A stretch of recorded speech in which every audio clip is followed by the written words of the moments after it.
I now give the floor to the distinguished representative of Pakistan to introduce an address by the head of government. Mr. President, I have the great honor to introduce a recorded statement by His Excellency Mr. Imran Khan, the Prime Minister of the Islamic Republic of Pakistan. Bismillah ar-Rahman ar-Rahim. Iyyaka na'budu wa iyyaka nasta'in. Mr. President, I congratulate you on assuming the presidency of the 76th session of the General Assembly. I also wish to express appreciation for the significant achievements of your predecessor, Volkan Bozkır, who guided the Assembly skillfully under the difficult circumstances imposed by the COVID-19 pandemic. Mr. President, the world is facing triple challenge of the COVID-19, the accompanying economic crisis, and the threats posed by climate change. The virus does not discriminate between nations and people, nor do the catastrophes imposed by uncertain weather patterns. The common threats faced by us today not only expose the fragility of the international system, they also underscore the oneness of humanity. By the grace of Almighty Allah, Pakistan has been successful so far in containing the COVID pandemic. Our collaborated strategy of smart lockdowns helped save lives and livelihoods and kept the economy afloat. Over 15 million families survived through a social protection program of Asas. Mr. President, climate change is one of the primary existential threats that our planet faces today.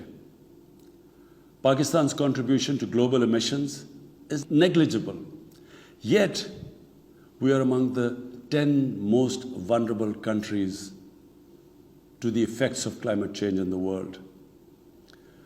Being fully aware of our global responsibilities, we have embarked upon game-changing environmental programs, reforesting Pakistan through our 10 billion tree tsunami, preserving natural habitats, switching to renewable energy, removing pollution from our cities, and adapting to the impacts of climate change. To address the triple crisis of COVID pandemic, economic downturn, and climate emergency, we need a comprehensive strategy that should include, number one, vaccine equity. Everyone, everywhere, must be vaccinated against COVID, and as soon as possible. Two, adequate financing must be made available to developing countries. This can be ensured through comprehensive debt restructuring, expanded ODA, redistribution of unutilized SDRs, and allotment of a greater proportion of SDRs to developing countries. And finally, provision of climate finance. Three, we must adopt clear investment strategies which help alleviate poverty, promote job creation, build sustainable infrastructure, and of course, bridge the digital divide. I propose that the Secretary General convene an SDG summit in 2025 to review and accelerate implementation of sustainable development goals. Mr. President, because of the plunder of the developing world by their corrupt ruling elites, the gap between the rich and the poor countries is increasing at an alarming speed. Through this platform, I've been drawing the world's attention towards the scourge of illicit financial flows from developing countries. The Secretary General's high-level panel of financial accountability, transparency, and integrity called the Facti Panel has calculated that a staggering $7 trillion in stolen assets are parked in financial haven destinations. This organized theft and illegal transfer of assets has profound consequences for the developing nations. It depletes their already meager resources, accentuates the levels of poverty, especially when laundered money puts pressure on the currency and leads to its devaluation.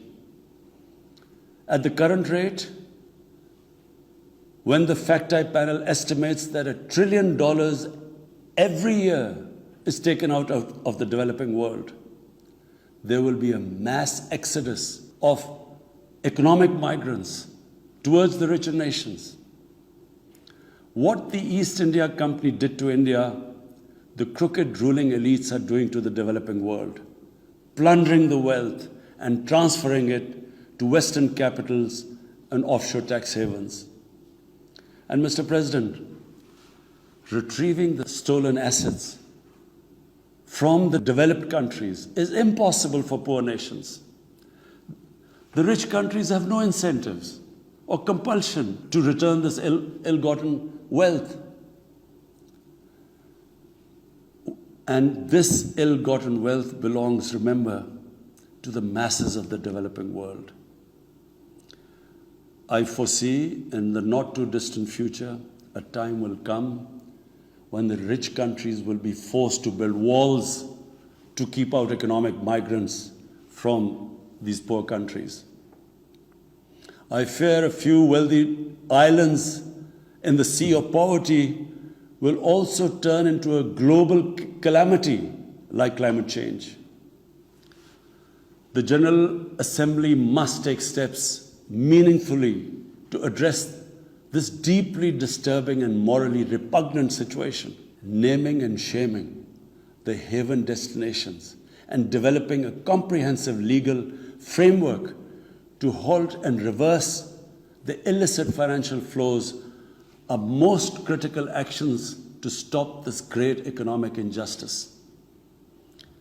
And at a minimum, the recommendations of the Secretary General's Facti Panel should be fully implemented. Mr. President, Islamophobia is another pernicious phenomenon that we all need to collectively combat. In the aftermath of the 9/11 terrorist attacks, terrorism has been associated with Islam by some quarters. This has increased the tendency of right-wing, xenophobic and violent nationalists, extremists and terrorist groups to target Muslims. The UN Global Counterterrorism Strategy has recognized these emerging threats. We hope the Secretary General's report will focus on these new threats of terrorism posed by Islamophobes and right-wing extremists. I call on the Secretary General to convene a global dialogue on countering the rise of Islamophobia. Our parallel efforts at the same time should be to promote interfaith harmony, and they should continue. Mr. President, the worst and most pervasive form of Islamophobia now rules India. The hate-filled Hindutva ideology propagated by the fascist RSS-BJP regime has unleashed a reign of fear and violence against India's 200 million Muslim-strong community. Mob lynching by cow vigilantes, frequent pogroms such as the one in New Delhi last year, discriminatory citizenship laws to purge India of Muslims, and a campaign to destroy mosques across India and obliterate its Muslim heritage and history are all part of this criminal enterprise. New Delhi has also embarked on what it ominously calls the final solution for Jammu and Kashmir dispute. It has undertaken a series of illegal and unilateral measures in occupied Jammu and Kashmir since 5th August 2019. It has unleashed a reign of terror, by an occupation force of 900,000. It has jailed senior Kashmiri leadership, imposed a clampdown on media and internet, violently suppressed peaceful protest, abducted 13,000 young Kashmiris and tortured hundreds of them. It has extrajudicially killed hundreds of innocent Kashmiris in fake encounters and imposed collective punishments by destroying entire neighborhoods and villages. We had unveiled a detailed dossier on gross and systematic violations of human rights by the Indian security forces in occupied Jammu and Kashmir. This repression is accompanied by illegal efforts to change the demographic structure of the occupied territory and transform it from a Muslim majority into a Muslim minority. Indian actions violate the resolutions of the United Nations Security Council on Jammu and Kashmir. They clearly prescribe, the resolutions clearly prescribe that the final disposition of the disputed territory should be decided by its people through a free and impartial plebiscite held under the UN auspices. India's action in occupied Jammu and Kashmir also violate international human rights and humanitarian laws, including the Fourth Geneva Convention, and amount to war crimes and crimes against humanity. It is unfortunate, very unfortunate, that the world's approach to violations of human rights lack even-handedness and even are selective. Geopolitical considerations or corporate interests, commercial interests, often compel major powers to overlook the transgressions of their affiliated countries. Such double standards, and the most glaring in case of India, where this RSS BJP regime is being allowed to get away with human rights abuses with complete immunity. The most recent example of Indian barbarity was the forcible snatching of the mortal remains of the great Kashmiri leader, Sayyid Ali Shah Gilani, from his family, denying him a proper Islamic funeral and burial in accordance with his wishes and the Muslim tradition. Devoid of any legal or moral sanction, this action has been against the basic norms of human decency. I call on this General Assembly to demand that Sayyid Gilani's mortal remains be allowed to be buried in the cemetery of martyrs with the appropriate Islamic rites. Mr. President, Pakistan desires peace with India as with all its neighbors. But sustainable peace in South Asia is contingent upon resolution of the Jammu and Kashmir dispute in accordance with the relevant United Nations Security Council resolutions and the wishes of the Kashmiri people. Last February, we reaffirmed the 2003 ceasefire understanding along the line of control. The hope was that it would lead to a rethink of the strategy in Delhi. Sadly, the BJP government has intensified repression in Kashmir and continues to vitiate the environment by these barbaric acts. The onus remains on India to create a conducive environment for meaningful and result-oriented engagement with Pakistan. And for that, it must do, number one, reverse its unilateral and illegal measures instituted since 5th August 2019. Secondly, stop its oppression and human rights violations against the people of Kashmir. And three, halt and reverse the demographic changes in the occupied territory. It is also essential to prevent another conflict between Pakistan and India. India's military buildup, development of advanced nuclear weapons, and acquisition of destabilizing conventional capabilities can erode mutual deterrence between the two countries. And now, Mr. President, I want to talk about Afghanistan. the current situation in Afghanistan, for some reason, Pakistan has been blamed for the turn of events by politicians in the United States and some politicians in Europe. From this platform, I want them all to know the country that suffered the most, apart from Afghanistan, was Pakistan when we joined the US war on terror after 9/11. 80,000 Pakistanis died. $150 billion was lost to our economy. There were 3.5 million internally displaced Pakistanis. And why did this happen? In the 80s, Pakistan was a frontline state in fighting against the occupation of Afghanistan.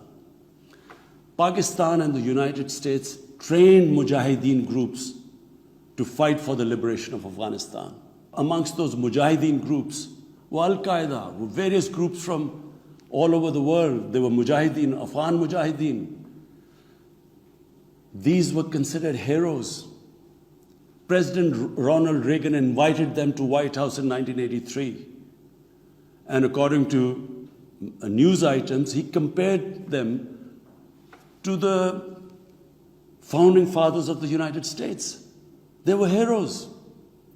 Come 1989, the Soviets leave.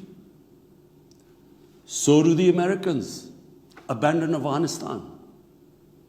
Pakistan was left with 5 million Afghan refugees.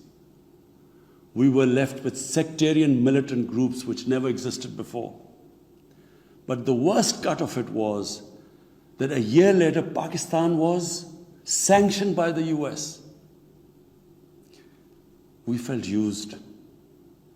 Fast forward 9/11, Pakistan is needed again by the US because now their US-led coalition is now invading Afghanistan, and it could not happen without Pakistan providing all the logistical support. What happened after that? The same mujahideen that we had trained that fighting foreign occupation was a sacred duty, a holy war, or jihad, they turned against us. We were called collaborators. They declared jihad on us. Then all along the tribal belt bordering Afghanistan, the Pakistan semi-autonomous tribal belt, where no Pakistan army had been since our independence, they had strong sympathies with the Taliban, Afghan Taliban, not because of their religious ideology, but because of Pashtun nationalism, which is very strong.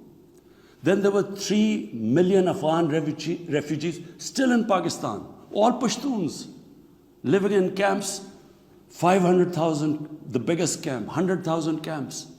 They all had affinity and sympathies with the Afghan Taliban. So what happened? They too turned against Pakistan. For the first time, we had militant Taliban in Pakistan. And they too attacked Pakistan government. When our army went in the tribal areas for the first time in our history, whenever an army goes into civilian areas, there's collateral damage. So there was collateral damage, which multiplied the militants to seek revenge. But not just that.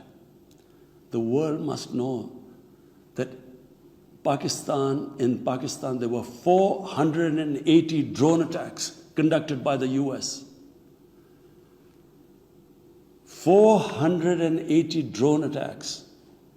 And we all know that drone attacks are not that precise. They cause more collateral damage than the militants they are targeting. So, who did the people whose relatives were being killed? Who did they seek revenge? Against Pakistan. Between 2004 and 2014, there were 50 different militant groups attacking the state of Pakistan. At one point, people like us were worried that will we survive this? There were bombs going all over Pakistan. Our capital was like a fortress. Had it not been for one of the most disciplined army in the world and one of the best intelligence agencies in the world, I think Pakistan would have gone down. So when we hear this at the end, there's a lot of worry about in the US about taking care of the people who helped them, the interpreters and everyone who helped the US. What about us? The only reason we suffered so much was because we became an ally of the US, of the coalition in the war against Afghanistan, where there were attacks being conducted from Afghan soil into Pakistan. At least there should have been a word of appreciation. But rather than appreciation, imagine how we feel when we are blamed for the turn of events in Afghanistan. After 2006, it became apparent to everyone who understood Afghanistan's history that there would be no military solution in Afghanistan. I went to the US, I spoke to think tanks, I met at the time Senator Biden, Senator John Kerry, Senator Harry Reid. I tried to explain to them that there would not be any military solution and political settlement was the way to go forward. No one understood then. And unfortunately, in trying to force a military solution is where US went wrong. And if today,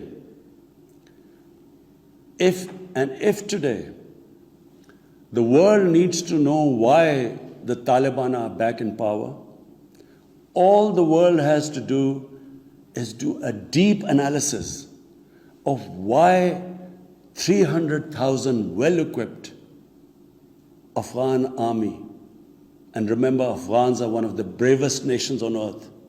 Why did this 300,000 Afghan army give up without a fight? The moment a deep analysis of this is done, the world would know why the Taliban are back in power, and it's not because of Pakistan.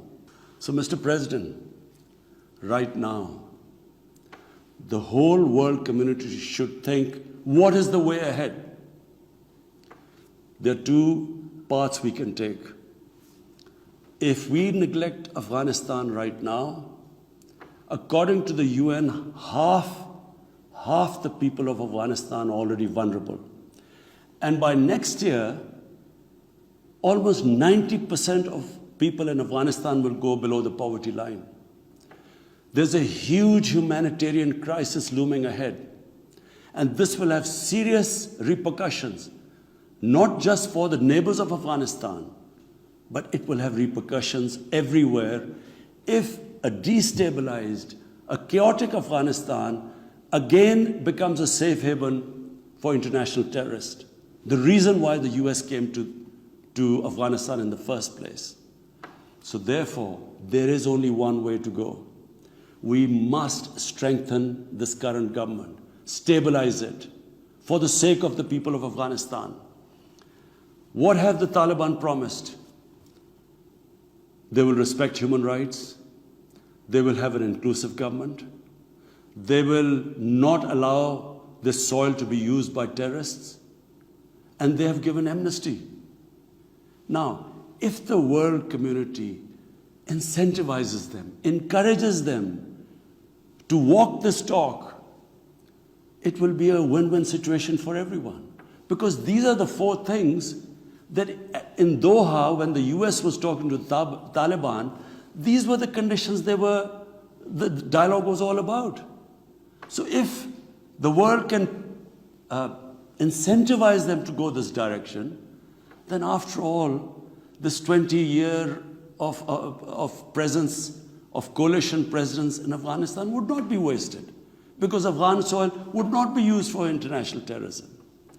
So I end my talk, Mr. President, by urging everyone that this is a critical time for Afghanistan. You cannot waste time. Help is needed there. Humanitarian assistance has to be given there immediately. And the Secretary General of the United Nations has taken bold steps I urge you to mobilize the international community and move in this direction. Thank you.